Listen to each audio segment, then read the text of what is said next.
ओम शिवोहम शिवोहम शिवोहम। ओम सच्चिदानंद रूपाय विश्वोत्पत्त्यादि Hathaway तापत्रय विनाशाय श्रीकृष्णाय वयं नमः। श्रीकृष्णाय वयं नमः। ओम अखंडानंद बोधाय शिष्य संतापहारणे सच्चिदानंद रूपाय तस्मै श्री गुरवे नमः। तस्मै श्री गुरवे नमः। आप पूर्व प्रसंग में श्रवण कर रहे थे भरत चरित्र। यह भरत चरित्र का जो प्रसंग है यह पवित्र प्रसंग है। श्रीमद् भागवत में जितने भी प्रसंग हैं वह सभी भगवान की लीला आत्मक दृष्टांत हैं और उन सभी दृष्टांतों से हमने सिद्धांत को समझना है। उन सभी से हमें क्या शिक्षा मिलती है ये हमने जानना है।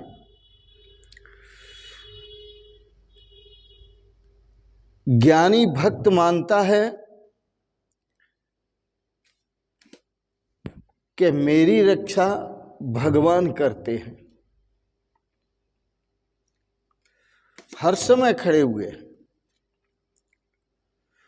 और दो हाथों से नहीं सहस्त्र हाथों से रक्षा करते।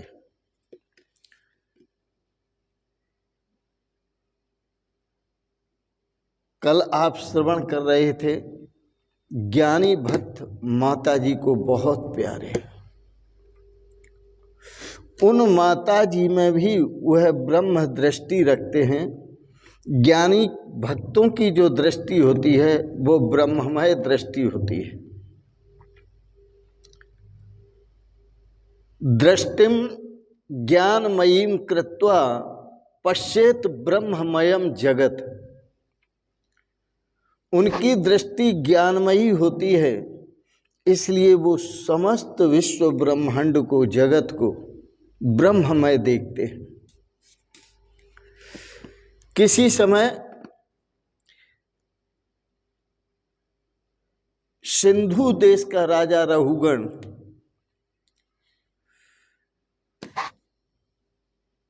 जो समुद्र के किनारे कपिल मुनि जी महाराज विराजमान थे, उनके पास ब्रह्म ज्ञान प्राप्त करने के लिए जाता है। उनके पास तत्व ज्ञान प्राप्त करने के लिए जाता है राजा रहुगण, पर वह जाता है पालकी में बैठकर। चार कहार जोड़े पालकी उठाने वाले और चल पड़ा।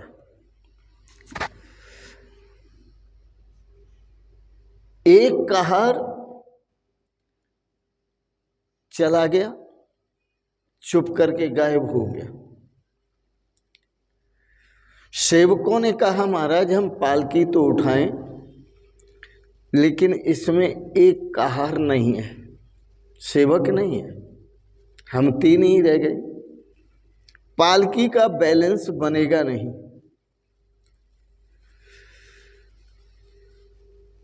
तो राजा रहुगण ने कहा आपको जो भी मिल जाए रास्ते में उसी को पकड़ लाना और उसी को पालकी में लगा देना। पहली बात तो ये कि राजा रहुगण एक ऋषि के पास जा रहा है तो पालकी में बैठ के जा रहा है, मानी अहंकार में बैठ के जा रहा है, अहंकार को लेकर जा रहा है। जब किसी ऋषि के पास, संत महापुरुष के पास, ज्ञानी महापुरुष के पास ज्ञान प्राप्त करने के लिए जाना है तो अहंकार को छोड़कर ही जाना है। इसलिए भगवान श्री कृष्ण ने कहा, जाने की विधि बताई कि तत् विद्धि प्रण पाते न पर प्रश्न सेव्या उपदेक्षन्ति ते ज्ञानम ज्ञानिनस् तत्व दर्शन। यदि ज्ञानी गुरुओं के पास जाना हो ज्ञान प्राप्त करने के लिए तो उनके श्री चरण कमलों में लंबी दंडवत करते हुए जाओ, लंबी दंडवत करते हुए, फिर आपको ज्ञान मिलेगा। तो जाने की भी एक कला है, गुरु शरणागति, गुरु उपशक्ति। क्योंकि मानव जीवन में जो ब्रह्म ज्ञान को प्राप्त करना चाहता है, तत्व ज्ञान को प्राप्त करना चाहता है, वो बिना गुरु के नहीं होता। वेद में कहा आचार्यवान पुरुषो वेद। जो आचार्यवान है, गुरुवान है, सतगुरुवान है, वही भगवान को जान सकते हैं और वही भगवान को जान लेते हैं, वही परमात्मा को जान लेते हैं, वही तत्व का ज्ञान प्राप्त कर लेते हैं, ब्रह्म ज्ञान प्राप्त कर लेते हैं। आचार्यवान पुरुषो वेद। जाना कैसे होता है? समित पाणी, समित पाणी, उपहार पाणी, हाथ में कुछ उपहार लेकर जाना होता है। तो यह गुरु की जो शरणागति है उसके अनुसार भी राजा रघुगण नहीं चला, अपने अहंकार को साथ लेकर चला। वह कहार गए ढूंढने वन के अंदर, तो देखा एक हट्टा गट्टा अमुष्टंड घूम रहा है। उनको पकड़ के ले आए। वो भरत जी थे, क्योंकि राजा का आदेश था जो भी रास्ते मिले उसको पकड़ के ले आना। वैष्णव जन भगवत इच्छा से जीते हैं। उन पर कोई परेशानी आए, कोई कष्ट आए, कोई तकलीफ हो, कोई समस्या आए तो वो भगवान को हाथ जोड़कर कह देते हैं, अच्छा भगवान तेरी मर्जी।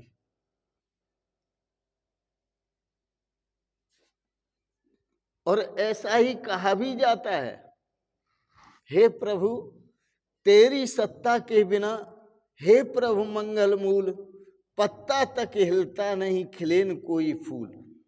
यह भक्ति की भावना होती है।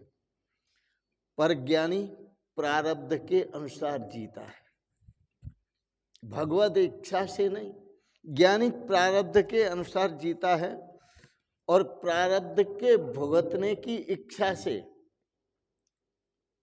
जीता है, ऐसा कह दो, लेकिन कहना भी ठीक नहीं है, क्योंकि ज्ञानी के पास कोई इच्छा नहीं है। उसका जो पूर्व का प्रारब्ध है, किया हुआ जो कर्म है, सामने आया है, उसे भुगतना पड़ता है अनिच्छा से। ज्ञानी समझता है कि मैं अनिच्छा से प्रारब्ध भोग रहा हूं, मुझे कोई इच्छा नहीं है। और इस प्रारब्ध में वैष्णव जन भगवत इच्छा को देखते हैं और भगवत इच्छा के दर्शन करते हैं। साधक के लिए स्पष्ट आज्ञा है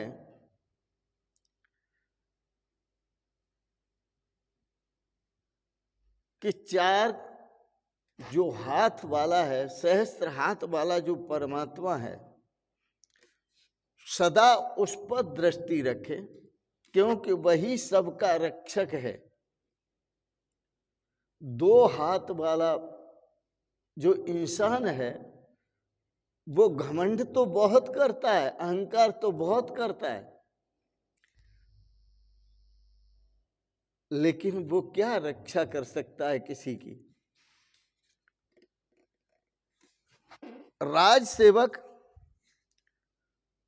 भरत जी को पकड़ कर लाए और यह देख कर के ये अच्छा तगड़ा है, ठीक वजन उठाएगा और ठीक से चलेगा, ठीक काम करेगा। उन्होंने पालकी उठाई और चल पड़े।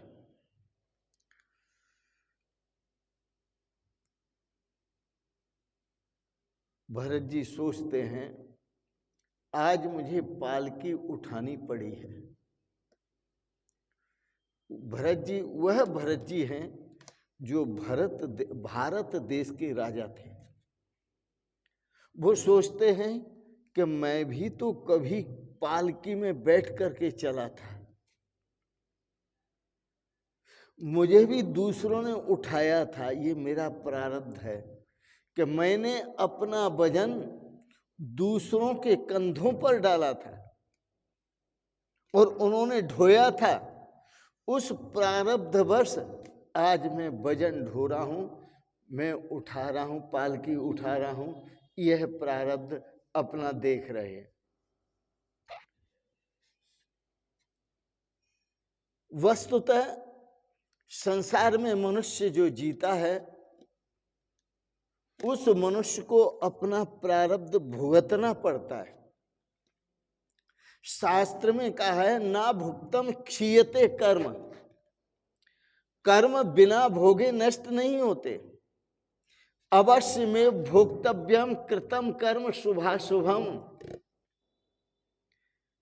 जो शुभ और अशुभ कर्म पूर्व जन्मों में हमने किए हैं वो अवश्य ही भोगने पड़ते हैं। सो अपने पूर्व जन्म को याद करके भरत जी विचार करते हैं, इसीलिए मैंने जो पूर्व जन्म में पालकी में बैठकर दूसरों को कंधा दिलवाया था, दूसरों को कष्ट दिया था, यह वह उसी प्रकार से वह प्रारब्ध मुझे भोगना पड़ रहा है। पर भरत जी रास्ते में चलते हैं। भरत जी की दृष्टि ब्रह्ममयी है। जड़ और चेतन का अंतर किए हुए हैं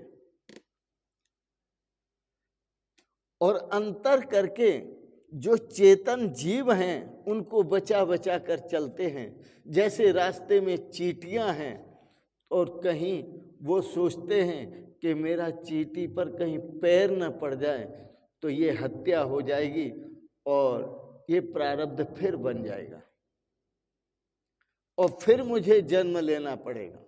अब मैं जन्म लेना नहीं चाहता, मैं तो भगवत दर्शन करना चाहता। जीव को इच्छा होनी चाहिए भगवत दर्शन की, और जिस जीव को इच्छा होती है भगवत दर्शन की वह जीव सदा सत्कर्म करता है और हिंसा से बचता है। भरत जी सोचते हैं अब मेरा कुछ प्रारब्ध रह गया है,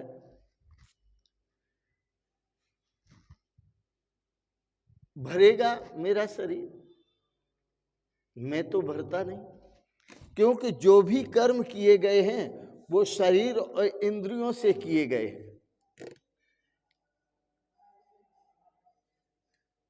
और वो जानते हैं कि मैं शरीर भरेगा प्रारब्ध और शरीर जब छूटेगा प्रारब्धवश, प्रारब्ध को भुगतने के बाद तो मैं तो नारायण में मिल जाऊंगा। यह प्रारब्ध मेरा नहीं है, यह प्रारब्ध शरीर का है, यह प्रारब्ध इंद्रियों का है, यह प्रारब्ध मन का है, बुद्धि का है, चित्त का है, अहंकार का है, काम का है, क्रोध का है, लोभ का है। तो ये सब शरीर के अंदर भरे हुए।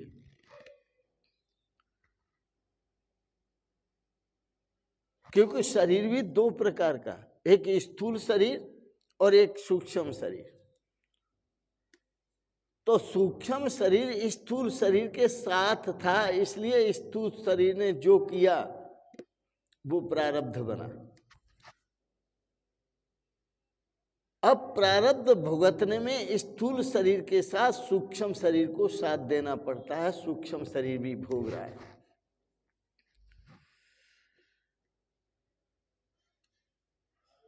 व्यक्ति को सदा सावधान रहना चाहिए, और सावधान इसलिए रहना चाहिए कि मैं तो संसार में आया हूं वो नारायण को याद करने के लिए, उनका चिंतन करने के लिए, नारायण के स्वरूप का बोध करने के लिए।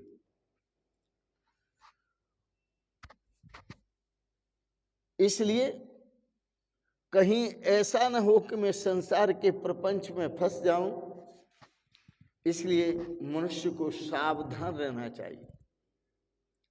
भरत जी सोचते हैं अब मैं सावधान रहूंगा। सावधान जो असावधान रहते हैं, सावधान नहीं रहते, जो असावधान रहते हैं, उनके भीतर काम, क्रोध, लोभ, मोह, अहंकार, मद, मत्सर, ईर्ष्या, द्वेष, राग, ये सब धस जाते हैं और उसके जीवन को बहुत दुखी कर देते हैं। इसलिए भरत जी सोचते हैं कि अब मैं सावधान रहूंगा। भरत जी रास्ते में पालकी में जुटे हुए हैं, पर प्रभु को मनाते हुए चलते हैं, चींटियों को बचाते हुए चलते हैं। मन को जब शुद्ध करने के लिए भगवान से मिलन की आतुरता होनी चाहिए, और आतुरता को बढ़ाकर दृश्य से बचकर उस अदृश्य परमात्मा का साक्षात्कार करना चाहिए। उस अदृश्य परमात्मा का जो तत्व स्वरूप है उसका ज्ञान करना चाहिए। भगवान को याद करते करते रास्ते में कभी कभी भरत जी व्याकुल हो जाते हैं, और जब वो है व्याकुल हो जाते हैं और कभी कभी रोने लगते हैं। भगवान को याद करके उन्हें चींटियों में भी परमात्मा दिखता है, सो उछल कर चलते हैं, छलांग लगाकर चलते हैं,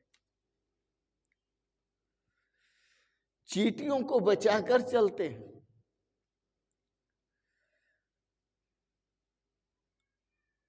और भरत जी मन में सोचते हैं, मन प्रभु के ध्यान में, कि आप, हे भगवान, आप मुझे अपनी शरण में कब लोगे? यह मेरा प्रारब्ध जो पालकी उठाकर, वजन उठाकर चलना पड़ रहा है, ये कब खत्म होगा? यह कब समाप्त होगा? अभी मुझे अब परमात्मा के दर्शन क्यों नहीं होते? इन विचारों से वो रोते हैं। रास्ते में चींटी पड़ती हैं तो वो कूद करके चींटियों को बचाते हैं, छलांग लगा के चींटियों को बचाते हैं। ऐसा करने से पालकी में बैठे हुए राजा रघुगण का सिर जो है वो पालकी में ऊपर बांस से टकराता है।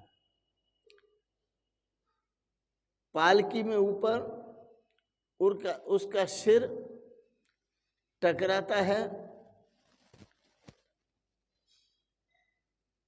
तो एक बार हुआ, दो बार हुआ, राजा रघुगण कहता है, अरे कहारो तुम संभल के क्यों नहीं चलते? मुझे परेशानी हो रही है, मुझे तकलीफ हो रही है।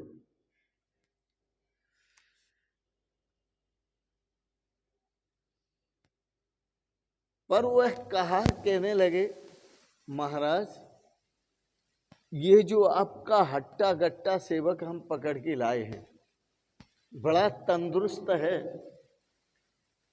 यही संभल कर नहीं चलता है, इसमें बुद्धि नहीं है।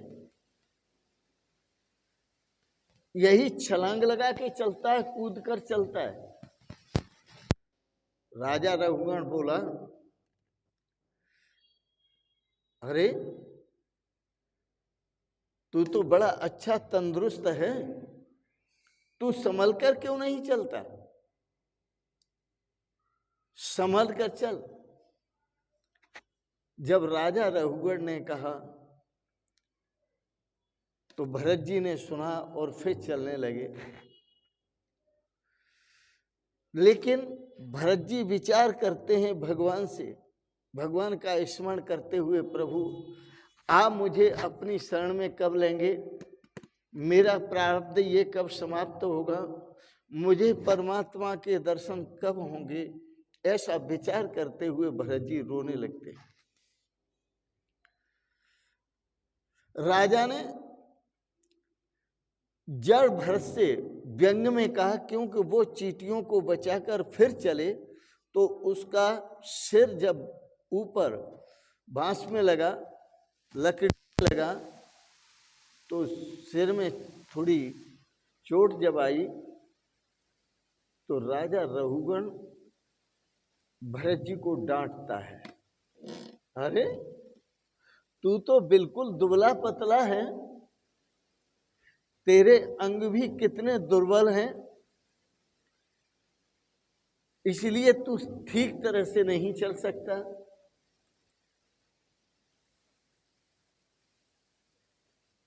राजा रघुगण ने सोचा, अब मैं भरत जी पर दृष्टि रखूंगा। और भरत जी सोचते हैं कि मैं जीव पर जो चींटियां हैं उन पर दृष्टि रखूंगा, ताकि कहीं वो मेरे पैर से दब के न मर जाए, क्योंकि उनमें भी भगवान विराजमान हैं। वो चींटियों में भी भगवान कृष्ण का दर्शन करते हैं, चींटियों में भगवान कृष्ण का दर्शन करते हैं। जो सभी में भगवान कृष्ण का दर्शन करें वही सच्चा वैष्णव है, वही सच्चा भक्त है।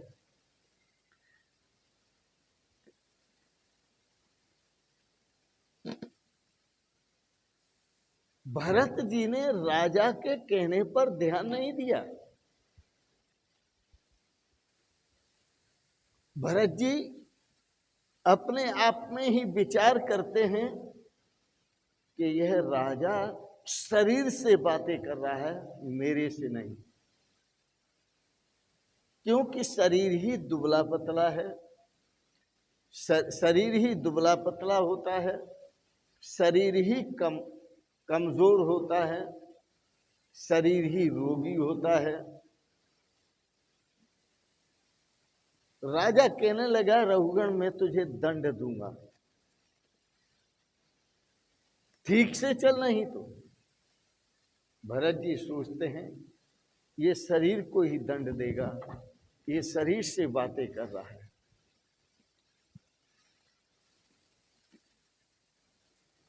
जड़ भरत जी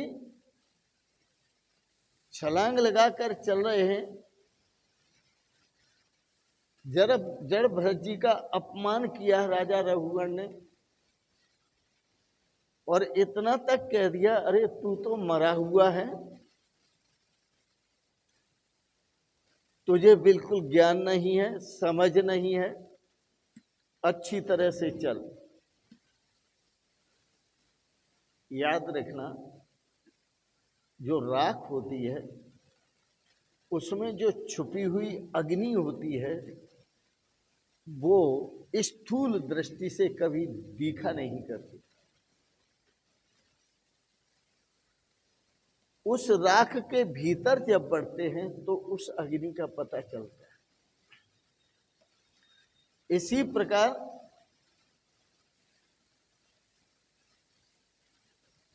जैसे राख में छिपी हुई अग्नि का पता नहीं चलता, ऐसे ही इस शरीर के अंदर छिपे हुए उस ब्रह्म का, उस चेतन का, जो ब्रह्म में लीन, चेतन स्वरूप परमात्मा में लीन संत होता है उसका भी पता नहीं चलता। उस संत के ऊपर के आडंबर को देखकर संत की निंदा करने लगते हैं लोग। एक बड़ी सुंदर लोकोक्ति है, अलौक सामान्यम चिंत हेतुकम दुष्यन्ति मंदाश्चरितम महात्मना। महात्माओं के लौकिक व्यवहार को, लौकिक स्वरूप को देखकर मनुष्य उनकी निंदा करने लगते हैं। अलौकिक सामान्यम चिंत हेतुकम दुष्यन्ति मंदा। लेकिन वो कौन लोग होते हैं? मूढ़ बुद्धि, वो मूर्ख लोग होते हैं जो संतों की निंदा करते हैं। दुष्यन्ति मंदाश्चरितम महात्मना, महात्माओं के चरित्र पर लांछन लगाना, महात्माओं के चरित्र को दूषित बताना, यह उन मंद बुद्धि मूर्ख पुरुषों का काम है। राजा रघुगण कहने लगा, अच्छी तरह से चल। एक बार फिर राजा रघुगण का सिर टकराया और क्रोधित हो गया और कहा, मैं, राजा रघुगण ने कहा, मैं तुझे दंड दूंगा।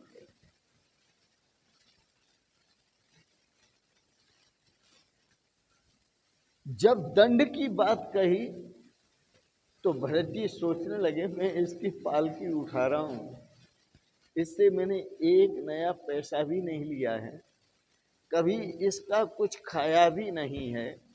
जब कुछ खाया भी नहीं है और यह मुझे इस प्रकार की बातें कर रहा है, मारने की बातें कर रहा है,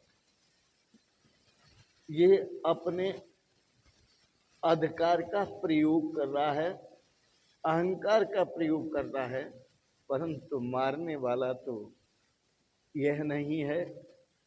मारने वाला तो और बचाने वाला तो एक ही परमात्मा है। राजा अभिमानी था, मदांध था, इसलिए वह भरत जी से ऐसी बातें करता था। मैंने कल आपको याद दिलाया था, मारने वाला है भगवान, बचाने वाला है भगवान, बालन बांका होता उसका जिसका रक्षक कृपा निधान। मारने वाला है भगवान, बचाने वाला है भगवान।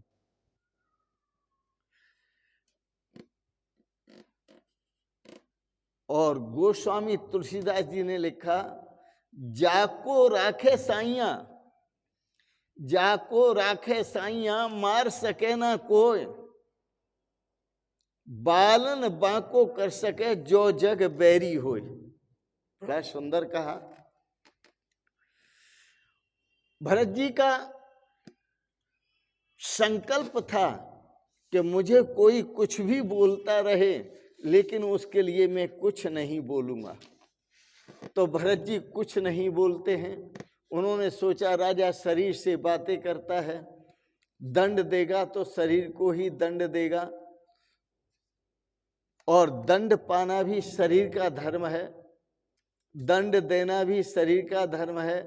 यह राजा मेरे शरीर से बातें करता है, यह मुझसे बातें नहीं करता, इसके साथ बोलना कोई आवश्यक नहीं है, मैं मौन ही रहूंगा। भरत जी मौन ही रह गए। उन्होंने राजा को लौटकर कुछ भी नहीं कहा। भरत जी को आज मौन रहने दो, आगे का प्रसंग कल के प्रसंग में सुनाएंगे। आपने बड़े प्रेम और श्रद्धा से भरत चरित्र को श्रवण किया, इसके लिए बहुत बहुत अनुग्रहित हैं, और आप सबके प्रति बहुत बहुत मंगलमयी शुभ कामनाएं करते हुए आपको बहुत बहुत आशीर्वाद, बहुत बहुत प्रणाम। प्रणाम। शिवोहम शिवोहम शिवोहम।